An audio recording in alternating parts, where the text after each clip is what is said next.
Bonjour à tous, nous voici dans la dernière vidéo parlant du chapitre numéro 3 sur la naissance du monothéisme juif dans un monde polythéiste. Pour petit rappel, dans la dernière vidéo, nous avons travaillé sur le contexte d'écriture de la Bible ainsi que son contenu. Donc nous avions vu les plus vieux manuscrits découverts à ce jour, ainsi que les différents livres que contiennent la Bible hébraïque, donc la Torah, les prophètes, les écrits, ainsi qu'un exemple qui est le jument de Salomon, pour vous montrer que finalement la Bible est aussi un moyen pour les Juifs d'avoir un modèle de comportement pour répondre aux attentes de Dieu. Vous aviez la trace écrite à noter, donc la Bible hébraïque est un ensemble de 24 livres écrits entre les 8e et 2e siècles avant Jésus-Christ. Les Hébreux y racontent leur histoire, de la création de la terre par Dieu jusqu'aux règles qu'ils doivent respecter. Aujourd'hui, peu de traces archéologiques peuvent confirmer les récits de la Bible, puisqu'en effet, on a vu durant toutes les vidéos que les archéologues et les historiens aujourd'hui tentent de faire des liens entre histoire et Bible. Certains éléments sont prouvés, par exemple la présence éventuelle des Hébreux en Égypte avec l'épisode de Moïse. Par contre, pour reprendre ce même exemple, Moïse, quant à lui, on ne sait pas s'il a vraiment existé. Vous avez également une activité à faire sur le récit de la création du monde par Dieu. Alors pour commencer, je vais vous lire le texte et ensuite on reverra les questions. Et c'était aussi un moyen de vous montrer que la Bible, même si on ne sait pas si tout ce qui est à l'intérieur existe et s'est déroulé, a inspiré de nombreux artistes, alors à la fois à l'époque de la création de la Bible et de son écriture, mais également jusqu'à nos jours. Donc, le récit, en tout cas c'est un extrait de la création du monde par Dieu. Au commencement de la création, la terre était informe et vide. Dieu dit que la lumière soit, et la lumière fut.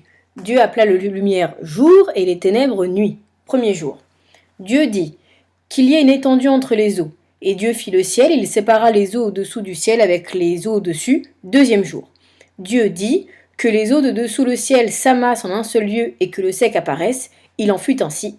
Ce qui était sec, Dieu l'appela terre, et l'amas des eaux, il l'appela mer. Dieu dit que la terre produise de la verdure, de l'herbe portant semence, des arbres fruitiers. Troisième jour.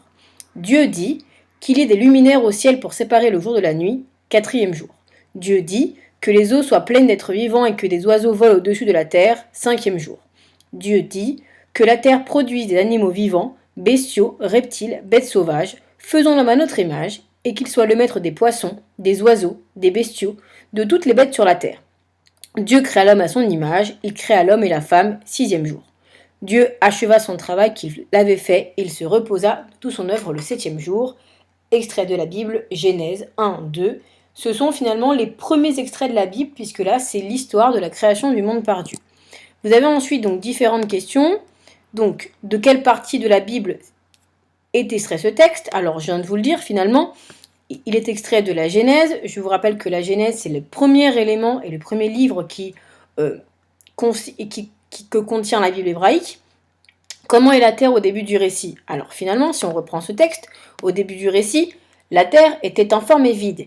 Et c'est Dieu, d'après la Bible, qui va la remplir. Alors à la fois jour, nuit, eau, terre, c'est-à-dire que la terre n'était qu'une seule sorte de boule sur laquelle il n'y avait rien. Ni eau, ni terre, ni ciel, ni mer, ni nuit, ni jour, ni animaux, ni humains. Il n'y avait rien. C'est Dieu qui a tout créé.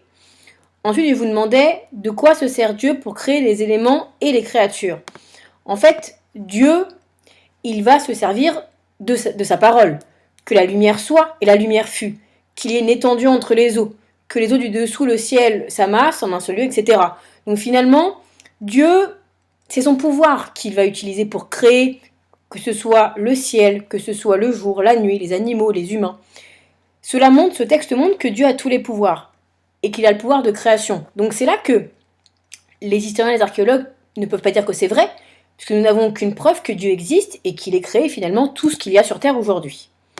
Vous aviez ensuite une autre question, montrer que l'homme est de la créature supérieure, quand il était créé, sur quel modèle, quelle est sa place par rapport aux autres créatures. Alors, l'homme a été créé à la fin, au sixième jour, comme vous l'avez ici.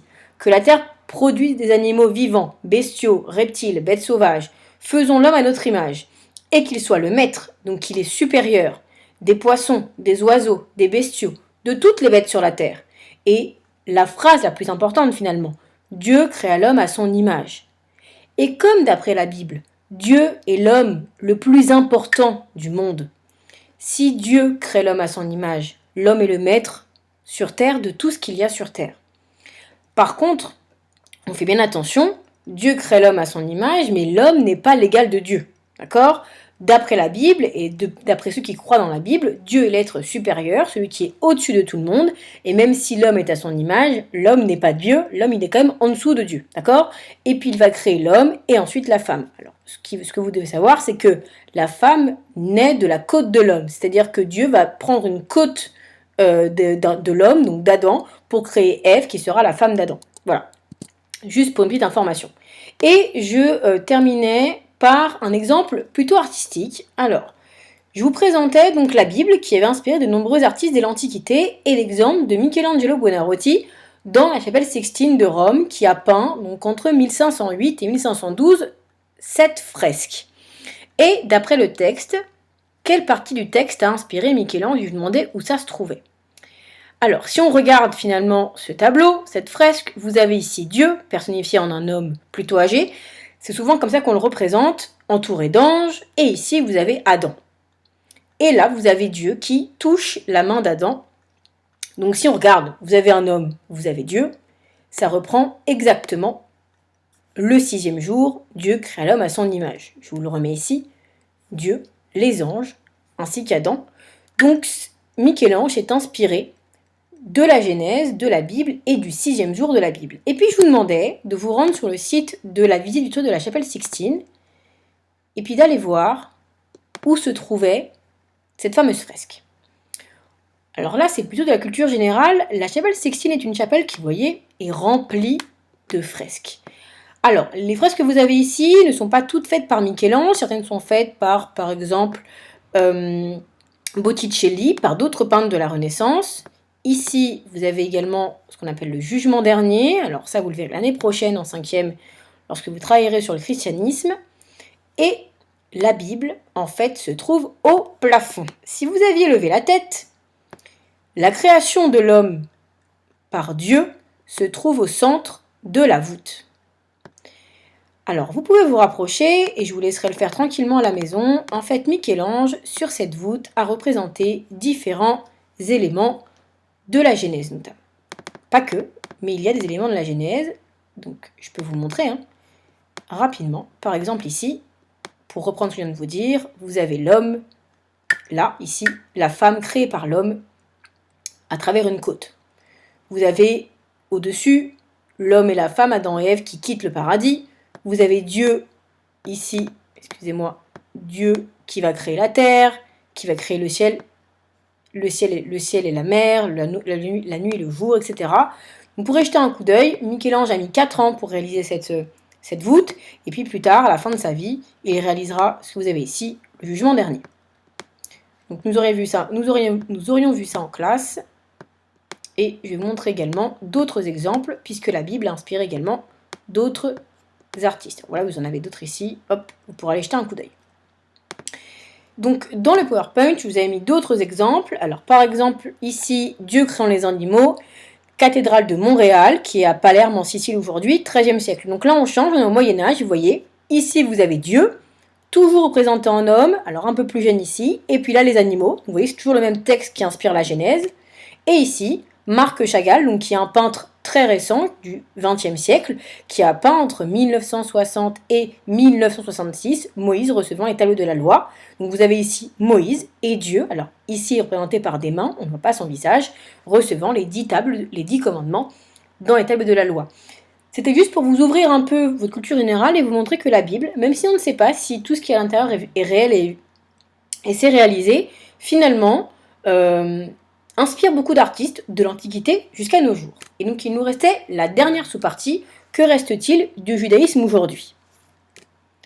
Et je commençais par ce bas-relief qui présentait le pillage du Second Temple, que l'on trouve sur l'arc de Titus, et qui présente le pillage du temple par les Romains en 70 après Jésus-Christ. Puisqu'effectivement, on a reconstruit un second temple, donc je vous rappelle le temple d'Hérode, qui a été détruit également, puisque les Romains vont piller le temple après une énorme révolte des Juifs de Jérusalem qui ne veulent plus de la présence des Romains à Jérusalem. Et les Romains, pour se venger de cette révolte, vont piller le temple. Et donc, par exemple, vous reconnaissez ici les chandeliers qui sont utilisés pendant les fêtes juives, et on va récupérer tout ce qu'il y a dans le temple et le détruire.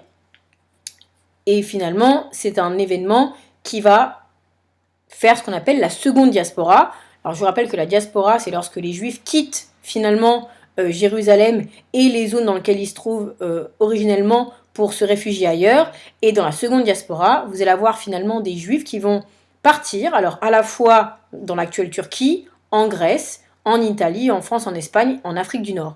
Donc les Juifs vont étendre leur peuple, vont partir ailleurs qu'à Jérusalem, et avec ce peuple qui s'en va, part aussi la culture. Ce qui fait que aujourd'hui, on a encore des traces de cette religion, puisque la religion juive existe encore aujourd'hui, et les traditions présentes dans l'Antiquité sont également encore présentes aujourd'hui. Par exemple, les règles de vie, les règles alimentaires. Vous pourrez manger tout animal terrestre qui aura le sabot fendu en deux et qui rumine. Vous ne pourrez pas manger de porc, car elle a le sabot fendu mais il ne rumine pas. Parmi tout ce qui vit dans l'eau, vous pourrez manger tout ce qui a des nageoires et des écailles. Tout ce qui dans l'eau n'a ni nageoires ni écailles. Et pour vous, chose immonde, vous ne mangerez pas de sang animal. Ce sont des règles alimentaires qui sont présentes dans la Bible, dans le Lévitique, et qui sont encore respectées aujourd'hui par les Juifs pratiquants. Les Juifs pratiquants ne mangent pas de porc. Les Juifs pratiquants, par exemple, ne mangent pas de fruits de mer, puisqu'il n'y a ni nageoires ni écailles. Donc ce sont des règles écrites il y a plusieurs centaines d'années, mais qui sont encore utilisées aujourd'hui. Autre exemple, les fêtes. Ce sont des fêtes, Yom Kippour, Hanouka, Pessa, qui sont des fêtes encore réalisées aujourd'hui. À Hanouka, ça rappelle une victoire des Hébreux contre les Grecs. Pessa, c'est la Pâque, rappelle la sortie d'Égypte. Moïse, Yom Kippour, le peuple demande pardon pour toutes les fautes qu'il a fait. Rosh Hashanah, c'est le nouvel an en fait, rappelle la création du monde par Dieu. Vous voyez bien, ce sont des choses qui sont rattachées à la Bible. Donc des choses qui ont été écrites il y a très très très longtemps, mais qui finalement sont encore fêtées aujourd'hui. Et dernier exemple que je voulais vous montrer, le mur des lamentations que vous avez ici à Jérusalem, qui est le dernier mur qui est encore debout du temple d'Hérode. Ici, les hommes et les femmes juives et juifs se rendent pour laisser des petits papiers. Il y avait la vidéo dans l'extrait de C'est pas sorcier, où on peut laisser des petits papiers de prière, on fait des prières également dessus, et c'est l'un des lieux les plus importants pour les Juifs aujourd'hui, puisque c'est l'endroit où il y avait le temple d'Hérode, et donc là où on trouvait finalement les tables de la loi, avant que le temple soit détruit par les Romains, et donc c'est pour les Juifs et les Juives l'endroit où on est le plus proche de Dieu, puisque c'est là qu'on trouvait les tables des commandements, recueillis par Moïse et donnés par Dieu. Il vous reste à noter la dernière trace écrite du chapitre. Donc, durant la domination de Jérusalem par les Romains au 1er siècle après Jésus-Christ, les Juifs quittent la ville, c'est la seconde diaspora. Ils s'installent tout autour de la Méditerranée. Les règles de la Torah sont aujourd'hui les règles qui sont utilisées. Elles gèrent les prières, l'alimentation, ou encore les fêtes religieuses. Voilà. Donc, nous avons terminé le chapitre sur le judaïsme. Reprenez les vidéos, regardez-les tranquillement, notamment celle-ci qui vous montre différents éléments sur la création du monde, sur ce qu'il y a dans la Bible, etc. Et sur ce qu'il reste du judaïsme aujourd'hui. Nous referons le point quand on reviendra en cours, mais voilà, ces 4 vidéos vous permettent de comprendre le cours, de comprendre le PowerPoint, et vous n'hésitez surtout pas, si vous avez des questions, à m'envoyer un petit mail ou à m'écrire sur le NT pour que je puisse y répondre. Voilà, j'espère que ces 4 vidéos vous ont permis de bien comprendre le cours et qu'elles ont été claires pour vous. Je vous souhaite bon courage et nous commencerons un nouveau chapitre donc sur l'Empire romain, sur les conquêtes, la paix romaine et la romanisation. Et je ferai également des vidéos pour vous présenter le PowerPoint. Merci de m'avoir écouté.